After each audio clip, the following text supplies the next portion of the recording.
Welcome to another deep dive. Yeah. Today we're diving into Joe McCarthy and the Red Scare. Ooh. This is a period that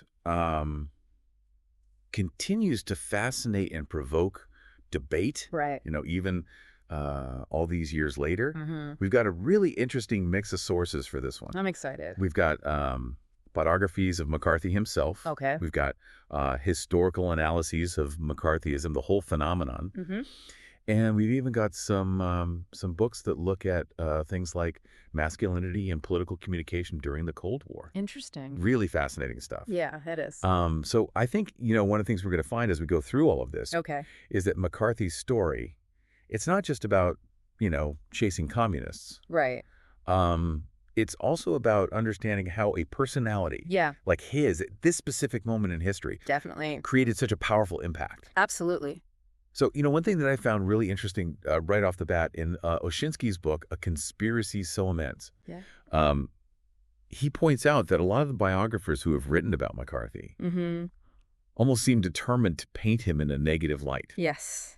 It's almost like they're trying to explain away his actions Interesting. by making him out to be this inherently flawed character from the get-go. That's a really good point. And Oshinsky, he also mentions that, there hasn't been a lot of in-depth research Right. into McCarthy's childhood Yeah. or, his early influences. Like we're missing a piece of the puzzle, potentially. Exactly. And it makes you wonder, right? I mean, are there clues hidden there, right? Right. That could help us understand, what drove him?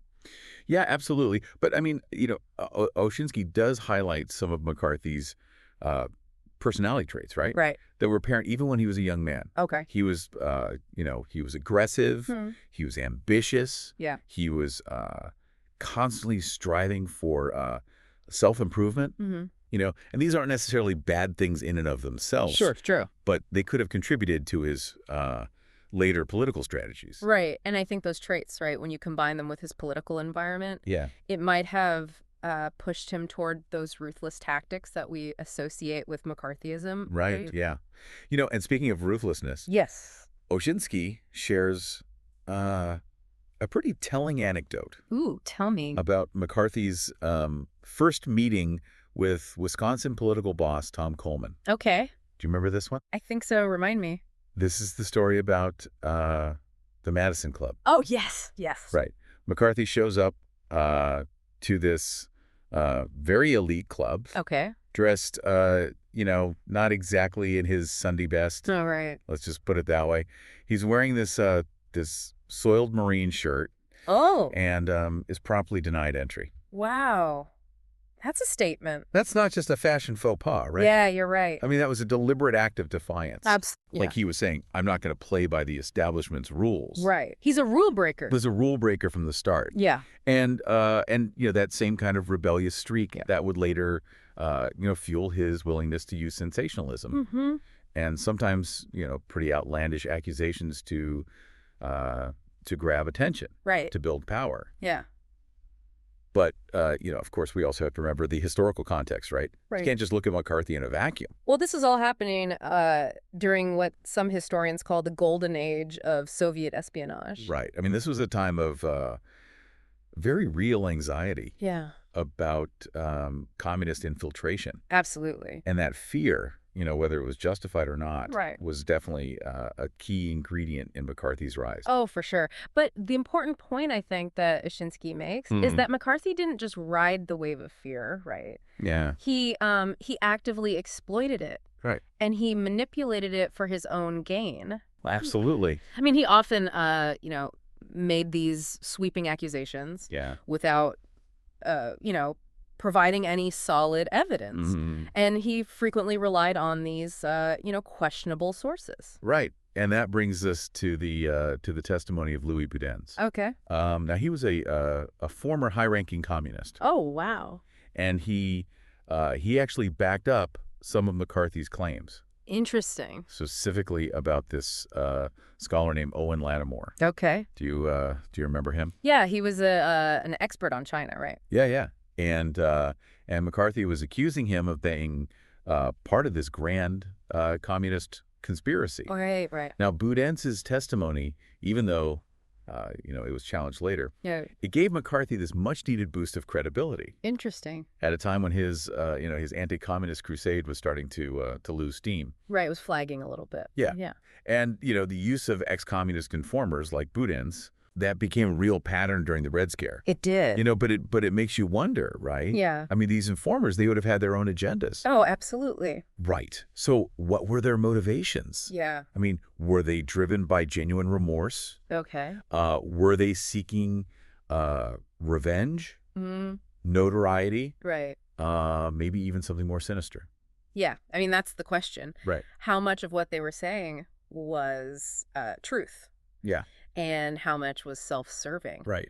And, more broadly, it really raises this issue of how easily fear and these dramatic testimonies can sway public opinion, Absolutely. especially when they tap into these, existing anxieties. Yeah, and when it comes to swaying public opinion, Mm-hmm. McCarthy was a master of using the media to his advantage. Oh, he knew how to work the press. He really did. And this is where another one of our sources, Elias, comes in. Okay. In his book, Gossip Men, he compares McCarthy to J. Edgar Hoover. Interesting comparison. Yeah, another figure who really understood how to shape his public image. Absolutely. And, both men were incredibly skilled Yeah. at using these, carefully orchestrated media leaks, Mm-hmm. strategically placed stories Right.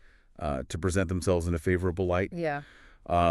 Elias also points out how media manipulation played a crucial role in McCarthy's his 1946 Senate campaign. Oh, interesting. Yeah, he relied heavily on controlling how he was portrayed in the press. Okay. And what's interesting is he even produced this pamphlet Really? called The Newspapers Say. Wow. And it was filled with quotes Okay. that presented him as this, hardworking, Mm-hmm. honest veteran. So he was crafting an image very deliberately. Very deliberately. And get this, Oshinsky mentions that even journalists who were critical of McCarthy found him personally charming.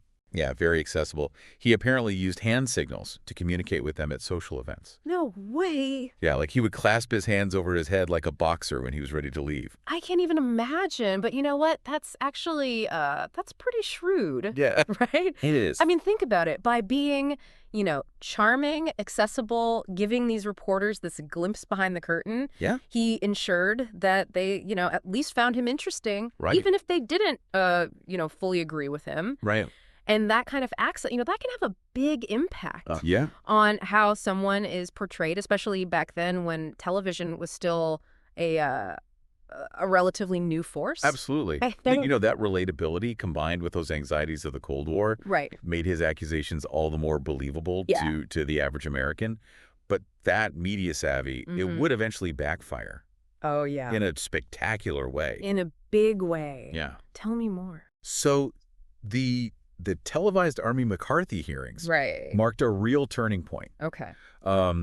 These hearings were initially meant to investigate allegations of communists in the Army. Right. But they quickly became a stage for McCarthy's downfall. Interesting. And those hearings, they were broadcast nationally. Wow. Millions of Americans watched Yeah. as McCarthy's tactics were just laid bare for what they truly were. And in Evans's book, Blacklisted by History, we get this really detailed account Yeah. of how McCarthy and his chief counsel, Roy Cohn, Right. were accused of pressuring the Army Yeah. for special treatment for this guy, G. David Schein, Oh. who was a former consultant to McCarthy's committee, right? And one of the most dramatic moments of those hearings Oh, I remember this. was that exchange between McCarthy and the Army's chief legal counsel, Joseph N. Welch. Oh, yeah. Right.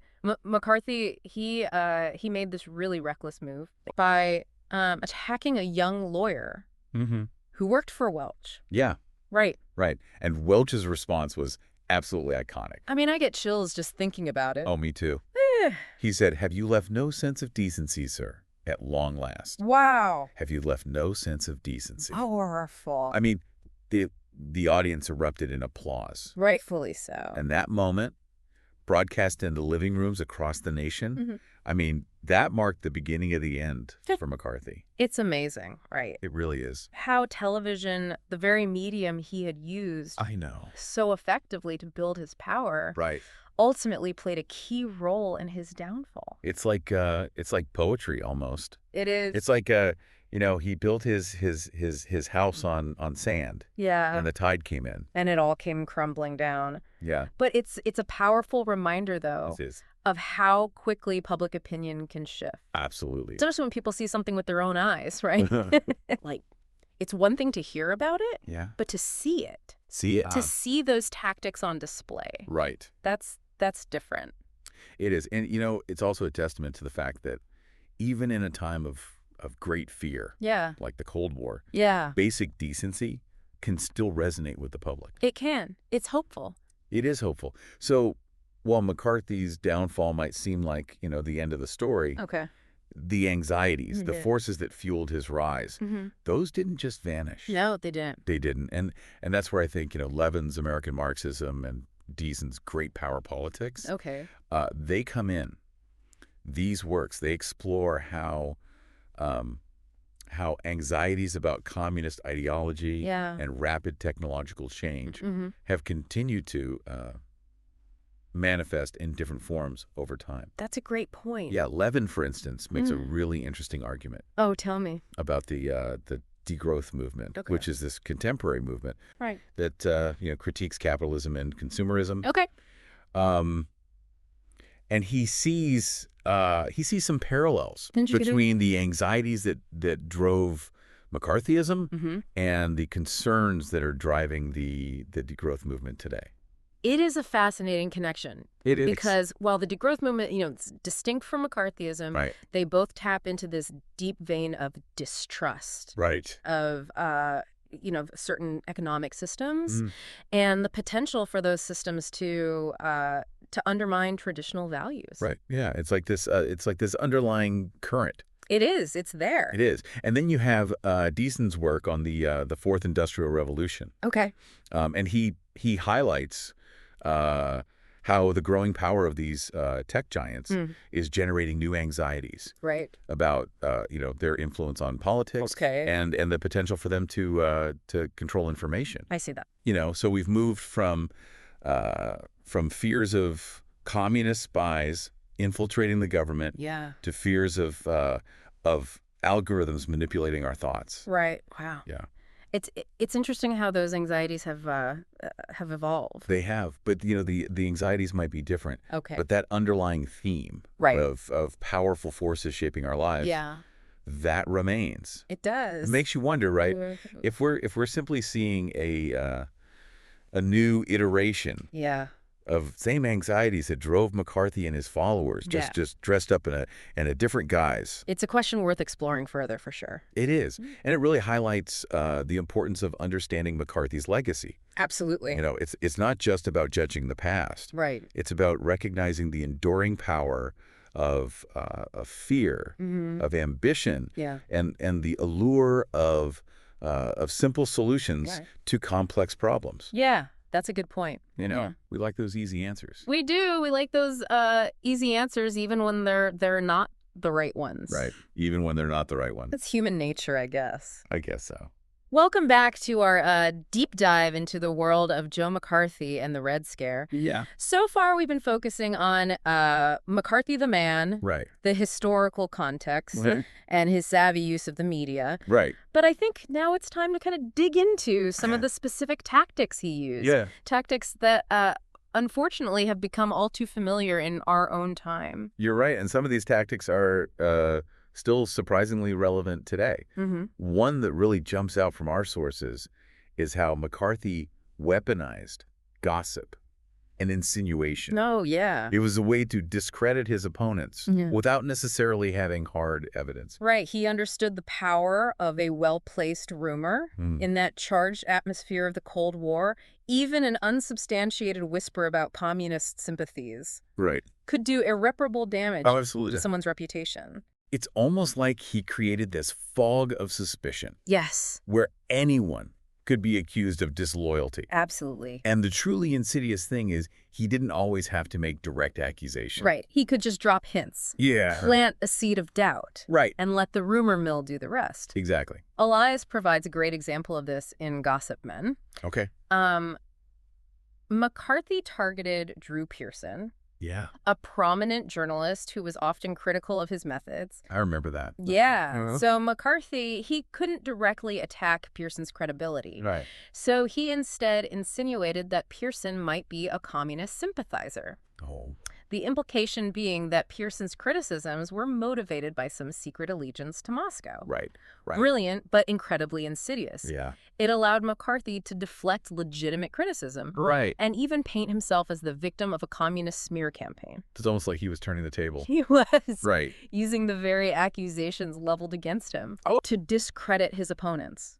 It's amazing how effective that can be. It is. We still see it today, don't we? All the time. Yeah. Instead of engaging in, thoughtful debate, Right. politicians and commentators sometimes resort to character assassination and insinuation to undermine their rivals. It's a dangerous trend. It is. When we prioritize those kinds of attacks over substantive discussion, Yeah. it erodes trust in our institutions. Right. And it makes it nearly impossible to have these productive conversations Absolutely. about important issues. We need to be talking about the issues. We do. Not the personalities. Right. And another tactic that stands out is McCarthy's fixation on loyalty oaths and ideological purity tests. Oh, yeah.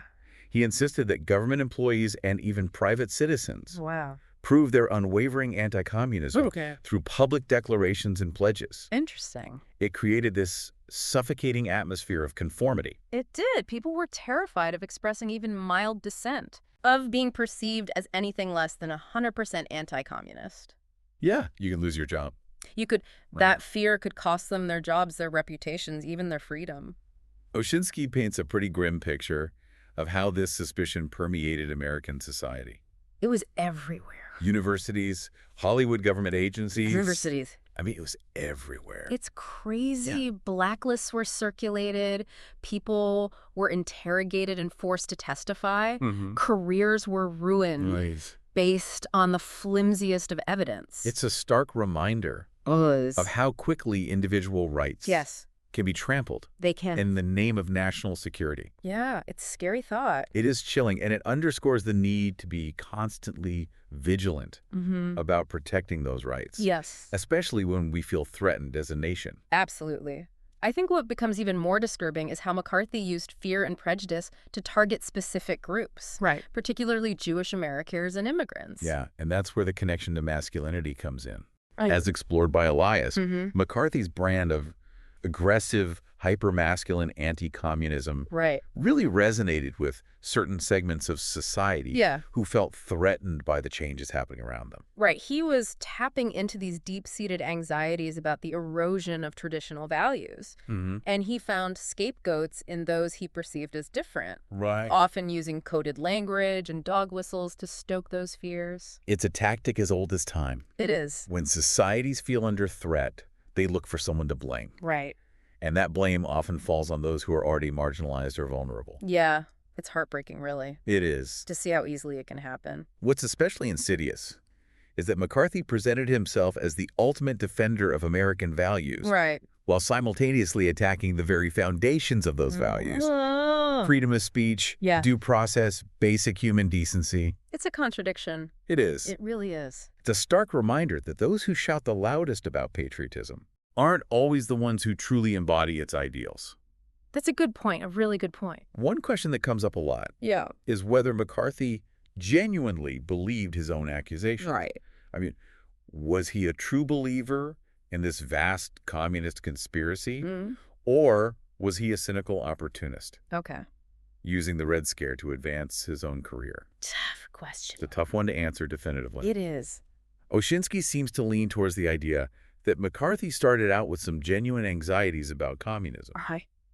But then, as he gained power, he became increasingly reckless and willing to bend the truth Interesting. to maintain that power. Okay. Ty, in his book Demagogue, takes a more cynical view, Right. arguing that McCarthy was primarily motivated by self-promotion and a lust for power. Right. So you have these different interpretations. You do. But regardless of his true beliefs, Mm-hmm. there's no denying the profound impact he had on American society. His legacy is messy complicated It is. and still hotly debated. Very much so. Some see him as a villain who destroyed lives. Right. Others as a patriot who exposed a real threat.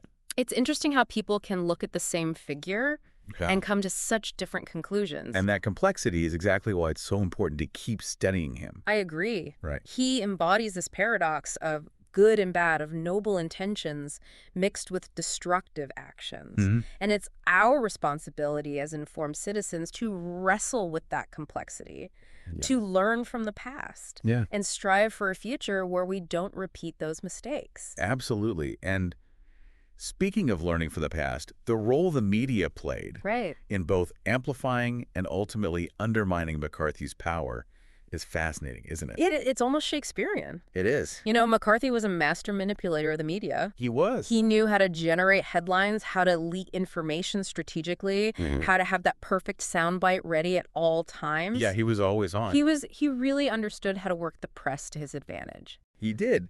But then that same media attention, which had helped him rise to prominence, became his undoing. It's true.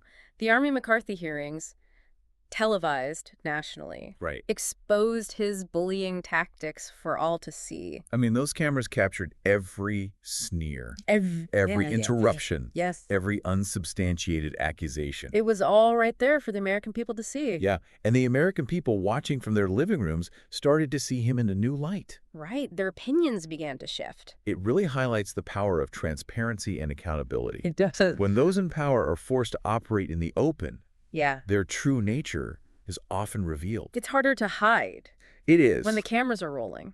It's also a reminder that the media, while often flawed and certainly susceptible to manipulation, can play a vital role in holding power to account. Absolutely. The press has a responsibility to be more than just a megaphone for the powerful. Right. They have a responsibility to dig deeper, to question, to challenge. And to speak truth to power. What's interesting is that according to Obshinsky, even journalists who were critical of McCarthy often found him personally charming. Oh, yeah, that charisma. Right. It's powerful. It speaks to the power of personality, doesn't it? It does. Even those who recognize the danger of his methods could be disarmed by his charisma. I can see that. Obshinsky talks about how McCarthy would socialize with reporters sharing drinks and stories late into the night. Oh, wow. I mean, he was a master networker. He was. And he used those relationships to soften his image. Very savvy. It's a good reminder that even the most seemingly villainous figures are capable of charm. And that charm can be used to mask a multitude of sins. It's a good point when we think about McCarthy's legacy in the context of our current times. Yeah. It's hard not to see parallels to the rise of populism and the spread of misinformation. Absolutely. Both McCarthy and today's populists tap into anxieties about change and offer simplistic solutions to complex problems. Right. McCarthy exploited the fears of the Cold War, the anxieties about communism and nuclear war. Yeah. Today, populists often exploit anxieties about globalization, immigration, and technological change. Right. Different anxieties, but the same underlying dynamics. Yeah. And just as McCarthy used the media to spread his message and attack his opponents, today's populists often use social media to circumvent traditional gatekeepers and disseminate their own versions of reality. Right. And the speed and reach of social media have just magnified the problem. Absolutely. We're living in an age of information overload. Right. Where it's increasingly difficult to distinguish truth from fiction. Yeah, it's so easy to get caught up in these echo chambers. It is. That just reinforce our existing biases. Right. Making it even harder to have productive conversations across ideological divides. It's a dangerous trend. It is. And one that we need to be very aware of. Absolutely. But just as McCarthy was eventually held accountable, so too must we hold today's purveyors of misinformation accountable. We need to be critical consumers of information. Yes. We need to demand evidence to support claims. Right. And we need to be willing to challenge those who spread falsehoods. Absolutely. Regardless of their political affiliation. It's about truth, not ideology. One thing that really struck me in Evan's book, Blacklisted by History, was his meticulous documentation of the individuals whose lives were upended by accusations of communist sympathies. Powerful stuff. He doesn't just focus on the political machinations. Right. He tells the personal stories of the people who lost their careers, Their reputations, even their families. It's heartbreaking It is. to think about the human cost. Because of McCarthy's crusade. It's a powerful reminder of the human cost of this kind of political persecution, of the need to always protect individual rights, even in times of perceived crisis. Right. It's so easy to get swept up in the fear and forget about the individuals It is. who are being harmed. Absolutely. But Evans also highlights the courage of those who stood up to McCarthy. Right. Those who refused to be silenced or intimidated. People like Joseph N. Welch. Yes. Margaret Chase Smith. And so many others who risked their own reputations and careers to speak truth to power. Their example is so important. It is. It reminds us that it's always possible to resist injustice, even when it feels overwhelming. It's inspiring. It is. Their courage should inspire us to speak out against wrongdoing. Yes. And defend the values that make a democracy strong. Now, the comparison is often controversial. Okay. But there are some undeniable parallels between McCarthy's tactics and aspects of what we now call cancel culture, wouldn't you say? That's an interesting point. Both McCarthy and those who engage in cancel culture seek to silence their critics. Right. And punish those they deem to have transgressed. It raises some important questions. It does. About how we hold people accountable while still protecting freedom of expression. It's a complex issue. It is. While it's important to call out harmful behavior in speech. Yeah. We have to be careful not to create an environment where people are afraid to express unpopular opinions or challenge the prevailing orthodoxy. We need to find a way to balance accountability with a commitment to open dialogue and debate. It's a delicate balance. It is. And one that requires a lot of thoughtfulness and compassion. Absolutely. And this takes us back to the broader question of whether McCarthyism or something like it could happen again. It's a chilling thought. It is. But I think the historical parallels are too strong to ignore. I agree. McCarthy exploited the anxieties of his time. Just as today's populists exploit anxieties about economic inequality, social change, and cultural shifts. He used the media to spread his message and demonize his opponents. Yes. Just as today's populists utilize social media to bypass traditional gatekeepers and create their own echo chambers. Right. The methods may have evolved. Yeah. But the underlying dynamics of fear, scapegoating, and the erosion of democratic norms are eerily similar. It's a stark reminder that the conditions for demagoguery can arise in any society at any time. In any society. And it's a call to action for all of us. It is. We need to be vigilant about defending our democratic values. Yes. About resisting simplistic solutions to complex problems. Absolutely. And about questioning those who seek to divide us rather than unite us. We have to stand up for what's right. Welcome back to our deep dive into Joe McCarthy and the Red Scare. It's been quite a journey. It has been a fascinating, albeit somewhat unsettling journey. Yeah. We've examined McCarthy's personality, right, the historical context, his masterful use of the media. Oh, yeah. And his really chillingly effective tactics. Absolutely. Some of which, are still relevant today. They are, surprisingly. Yeah. So as we wrap up this deep dive, yeah, I think the key question we need to address is what can we learn from McCarthy's legacy? Right. It's a complex one. It is. Full of paradoxes. Absolutely. Yeah. McCarthy's story, it's not just a historical footnote. No. It's a cautionary tale. Yeah. About the fragility of democracy, right, the seductive power of fear-mongering, the danger of simplistic solutions to complex problems. Absolutely. But it's also a reminder, that truth can prevail. It can. And that the courage of individuals can make a difference. It really can. Yeah. It's striking, how McCarthy's rise and fall are really intertwined with the media. Yeah. On one hand, he was a master manipulator of the press. Oh, yeah. He knew how to generate headlines. He did. Shape public perception, often using, carefully placed leaks. Right. And that undeniable charisma of his. Oh, yeah. But then the media, okay, initially complicit in amplifying his message. Right. They played a key role in his demise. They did. The Army McCarthy hearings, televised nationally, they exposed his bullying tactics and his lack of substance for all to see. Right. That transparency was crucial. It was. It was a powerful illustration of how scrutiny and accountability can work. How, shining a light on wrongdoing can be the first step towards change. It can, but it also raises questions, right? Yeah, it does. About the media's responsibility. Right. I mean, Did their pursuit of sensationalism inadvertently fuel the Red Scare hysteria? Right. I mean, it's a question worth pondering, It is. especially in our current media landscape. Absolutely. It underscores the need, Yeah.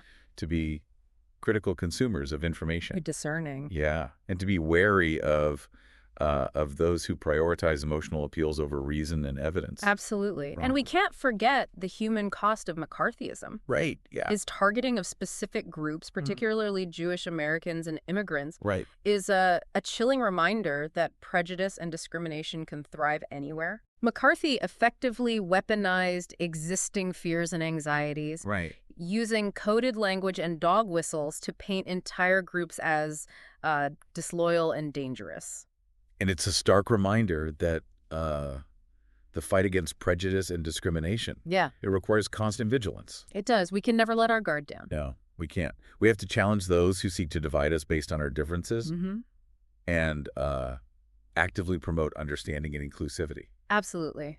And what's interesting, is that McCarthy's tactics often backfired. Yeah. His obsessive pursuit of alleged communists in the army Right. ultimately led to those televised hearings, Right. which, of course, turned public opinion against him. Yeah. It's almost as if his own ambition and overreach sowed the seeds of his destruction. Right. The hearings, they revealed him for what he was. Right. A bully willing to trample on individual rights Yeah. and democratic norms in the name of his own agenda. It's a powerful lesson. It is. That even those who wrap themselves in the flag and accuse others of being un-American Right. can be the ones who pose the greatest threat to democracy. It's a paradox, isn't it? It is. It makes you wonder if McCarthy truly believed all of his accusations. Right. I mean, was he a true believer, Yeah. or was he just a cynical opportunist? That's the question. Some of our sources, like Oshinsky, suggest he might have started with some genuine anxieties, Okay. but then just got swept up in his own ambition. Right. Others, like Ty, argue that he was a master manipulator, motivated primarily by power. Right. Regardless of his true motivations, his legacy is complex and multifaceted. It is. He was capable of charm and wit, Yeah. but also ruthlessness and cruelty. Right. It's a reminder that even the most seemingly villainous figures are complicated human beings. They are. And that complexity is exactly why it's so important to study figures like McCarthy. I agree. Understanding his story, it's not about reducing him to a caricature of a villain. Yeah. Right. It's about grappling with those nuances, Yeah. learning from the past, and using that knowledge to navigate the present. Absolutely. And one of the most pressing questions we need to ask is, Yeah. could something like McCarthyism happen again? Right. The historical circumstances were unique, Yeah. but the underlying dynamics of fear, Right. scapegoating, Yeah. and the erosion of democratic norms, they're unfortunately timeless. They are. We see echoes of McCarthyism in the rise of populism, Yeah. the spread of misinformation, Right. and the increasing polarization of our political discourse. Just concerned. It's very concerning. These are all warning signs that we can't afford to ignore. We can't. We need to be vigilant We do. in defending democratic values, resisting simplistic solutions to complex problems, Yeah. and challenging those who seek to divide us. Right. McCarthy's legacy serves as a stark reminder that the fight for truth, justice, and accountability, it's never truly over. It's not. Yeah. It's been an intense deep dive. It has. And I want to thank you for joining us on this exploration of Joe McCarthy and the Red Scare. Yeah, thanks for listening, everyone. It's a period of American history with profound lessons It is. that continue to resonate today. I hope you'll continue to ponder these themes Yeah. and consider how the past informs our understanding of the present. Right. Understanding history, it's not just about memorizing dates and names. Right. It's about recognizing patterns, grappling with complex questions, Yeah. and using that knowledge to build a more just and equitable future. Absolutely. Until next time, keep diving deep. Keep questioning. Keep seeking the truth. And we'll see you on the next Deep Dive.